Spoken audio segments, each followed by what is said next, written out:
Hey yo pretty people, welcome back to Slow XP on Minecraft Pocket Edition. Can you guess what happened? Well, you don't have to guess what happened, you saw it in the pre-intro sequence. I found my first diamonds. That's right, and I think we all know what I want to do with them. Okay, 1, 2, 3, 4. Those 4 are the first ones I ever found, and we put them on a wall, because that's what you do with your first diamonds. You put them on a wall and rotate around to make a nice pattern. Something like, say... Yeah, that is a 4chan logo. No, that's just... This will be my little art piece for myself. It will be called the persistence of a human... The duality of a humankind. Of a human mind, because every art piece is kinda a commentary on the duality of a human mind. But I actually, as you already saw, have 2 more diamonds right here, just waiting to happen. Now, where did I get those? I did not mine them. I actually found them in a very special place. In the Nether. That's right. In the meantime, between the episodes, I actually decided to put some leverage, put some effort into making this series go where I wanted. So what I did in the meantime, I grabbed a bunch of buckets of lava and I grabbed a bunch of buckets of water. And what I did is, well, basically this. I just plopped a bucket of lava and then plopped a bucket of water on top of it. And this way I created a separate Nether Portal. Not this one, imagine that, not this one. The one I created is actually somewhere around in that direction. Somewhere nearby, by the way, roams my non-despawning pig. I decided to call it Ethan. Now, the portal is located somewhere around here. And the portal in the trees was actually created by Minecraft itself when I tried to go back from the Nether. I have no idea why it did it, and I have no idea why it actually put the portal into the trees, but I'm kinda alright with it, because I really feel like I can dig it, I can utilize it and make it look better while it is in the trees, rather than while it is so far away from a house. So, if you wanna check out my Nether spawn, you get a chance about right now. And I absolutely love the fact that Nether portals in Minecraft Pocket Edition don't actually require this separate screen of give me a moment, I'll load in the terrain. The terrain loads in instantly, it doesn't even blink, which is something I really enjoy. Now, Now, my Nether spawn is actually somewhat alright. I really like it. I really enjoy it. Mostly because it is a nice open area where ghasts spawn and roam in dozens, in literal dozens, because I had to fight so many ghasts lately. They even sometimes spawn right inside some kind of cave like this one and suffocate on blocks. Imagine that, right after spawning. So yeah, Mojang, fix your game, please. I don't want to hear ghast screams unless I actually calls those ghast screams. So yeah. But more importantly, I have this Nether Fortress right underneath my butt. Hello! Hey! I'm so dead. Yeah, I have this Nether Fortress right underneath my butt, which also meant that instantly after going to the Nether, I have access to the potions. I already found a blaze, I already got several blaze rods, I already have everything necessary to smelt several portions of fire resistance, because this is the potion that you want to have on you at all times when you go to the Nether, which is why I don't have it on me at all times, because I'm lazy, I didn't smelt anything. So what I'm thinking we'll do today is, I'm thinking that today maybe we'll take several moments to walk on our smelting area, and maybe, not really maybe, that is something I was planning to do from the very beginning.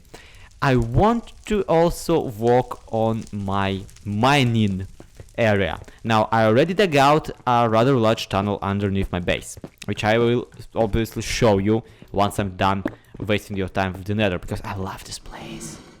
We will definitely build something very cool down here, but before we do, we need to get out of here and actually go gather some materials, because if we don't gather the materials, if we don't get proper tools, it will be very hard to do anything in this game, and I really don't want this to be hard. I want this to be fun.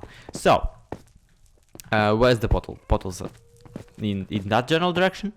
Yeah, for some reason, like, the rarest mob for this area of the Nether is apparently zombie pigment, because every single other mob spawns in abundance. And another thing that I really wanted to do outside of, you know, adding another room to my house and mining some blocks, because that's always exciting, is I wanted to modify my world, modify my life experience right now with stuff made out of quartz. And by stuff made out of quartz, I of course don't mean quartz pillars. I actually mean observer blocks and comparators. It's about time we did something about that mining thingy magic that I have. Now, you didn't even see it yet, but I think that you're gonna like it. Check it out. Wee, ow. Yeah. It's a hole. It's literally just a hole. It's a hole that goes all the way down. That's all. It's only defining characteristic. It's just a hole that goes all the way down. Now, it is a little bit of a tricky kind of hole, which I like, because if you dig even lower down, you can see bedrock, right? So what I did, I basically dug all the way down to the bedrock, counted how high, well, not counted really, but just looked at what level bedrock stops generating, and I presumed that this was level 5, so height 5.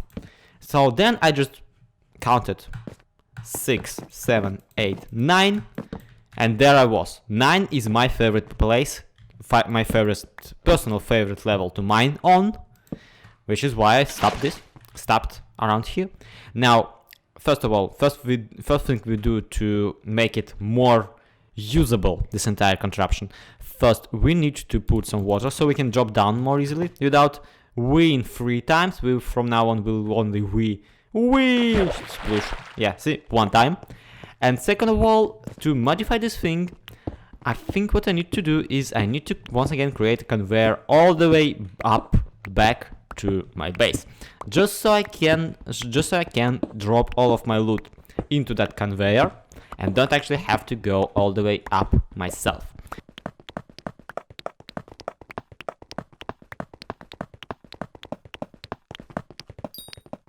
Well, now it's a hole on the ground with an item elevator. Thank God for comparators. Let's actually try this out. I don't even know if this works right now. Okay, this should work, because this kind of comparator releases this item clock. I know that this setup is basically prehistoric, but come on, guys, I'm not exactly a good on-camera redstoner. And then it all. Oh my God, what have I created here?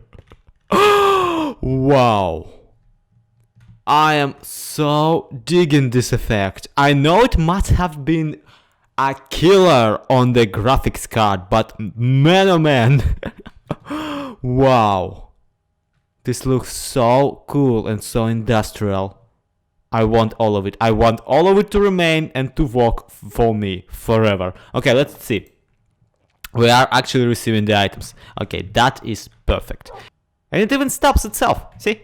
It even didn't click too much. So I'm loving this setup. Once again, this is something very similar to what I used on my full stack series.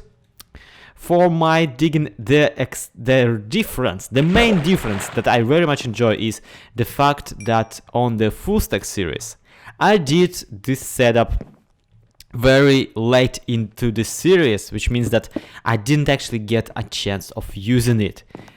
This though, yes, I will be using this all around the place, but sadly that's all the modifications we can do for the things right now.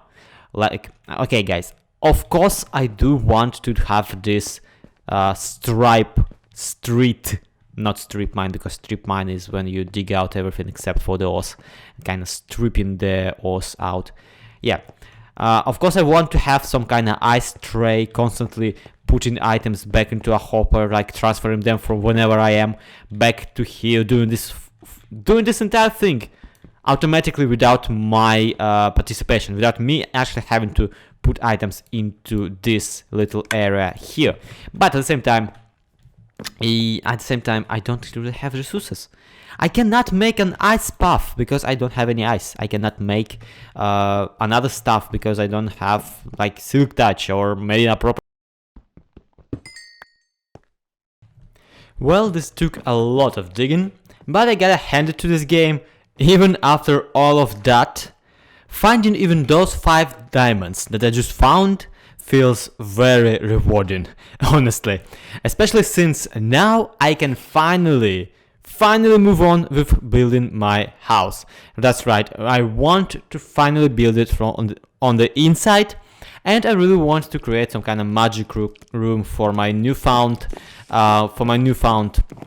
potion brewing setup that I'm about to start right now, and also for my new enchantment setup that I am yet to create. Okay, so let's see. Does potion brewing in the Minecraft Pocket Edition take any of the blaze rods? No, it doesn't. It does not take any blaze powder, which means that, yeah, this will suffice. This shall work for us.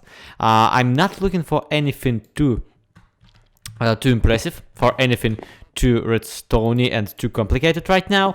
Right now, this is just my starter house, not exactly my laboratory. Just, you know, little house in the woods for a crazy person like me. So I am looking maybe for something even more decorative rather than anything. And what I'm thinking is, first of all, we need to guard off this room. Probably put a door right here, put a wall right here, and put something in here just to, you know, kind of look nice. And then that's when we're gonna walk. What I'm thinking is, we will need 15 bookshelves, right? 15 bookshelves to reach the 30 levels enchantment set, which is usually you want to put this stuff in this kind of formation, right?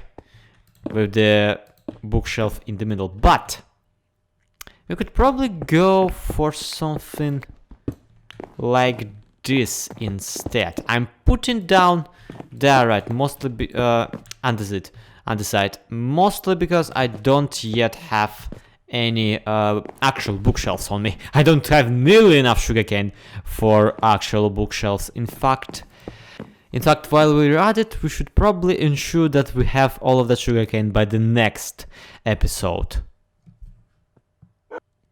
Oh yeah, I've been looking forward to this. Ever since they announced that Minecraft Pocket Edition will be getting the observer block before the Minecraft Java version, I was very much obsessed with this thing. And still I haven't yet get a chance to play with it properly. Not even on Java version where it actually already came out. I'm very slow like that. Nevertheless, let's take a look. So let's start a little bit of a greenhouse around here in the back of my house, where I promised you guys a garden. Now, right now, of all the stuff necessary for the thing, I'm guessing that I only lack pistons, which is, yeah, of course pistons. The one thing that was the most complicated to craft, I forgot to craft beforehand. Good ones, Lloyd. You are a very professional Minecrafter. Now, let's put several in here. Let's put a couple there. Is this how we craft piston? Yes, it is. 2 shall be enough for now.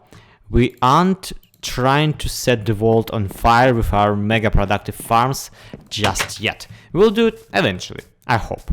So, what are we trying to do here?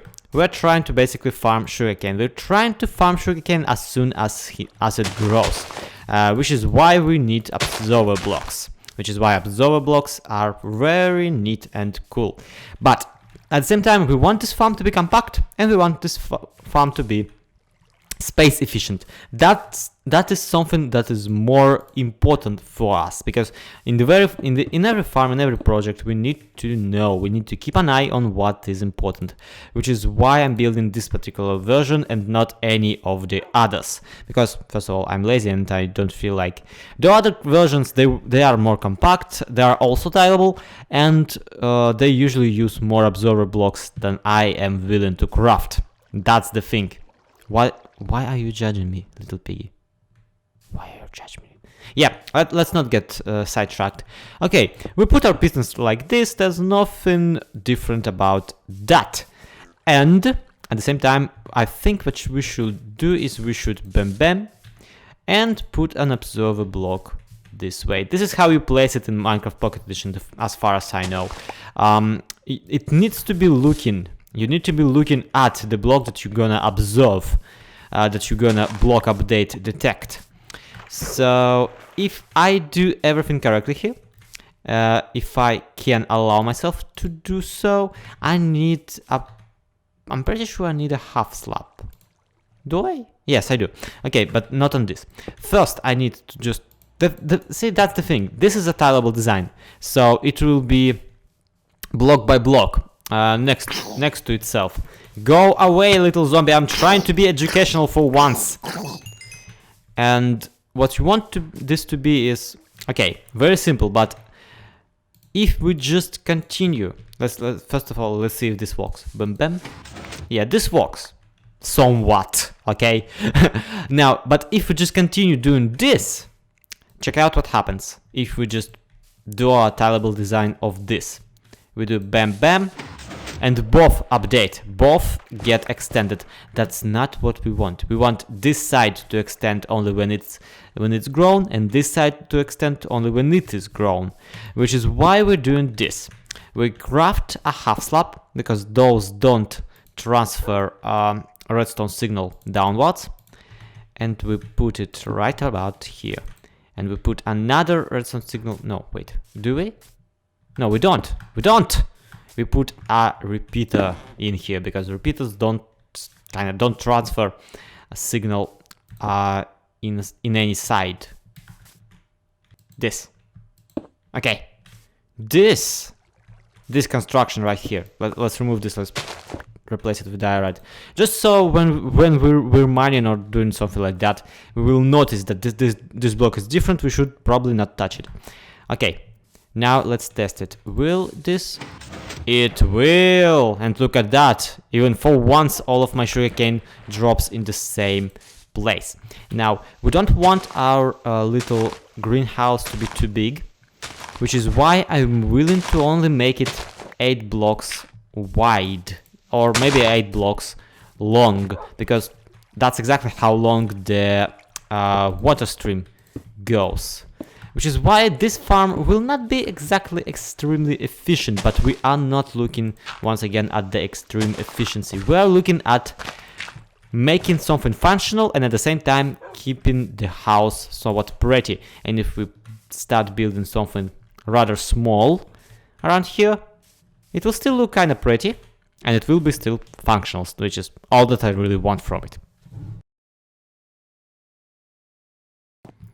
But no matter the farm, sugarcane is not exactly a thing that likes to grow very quickly. So I'm guessing that we aren't gonna be finishing our enchantment setup tonight.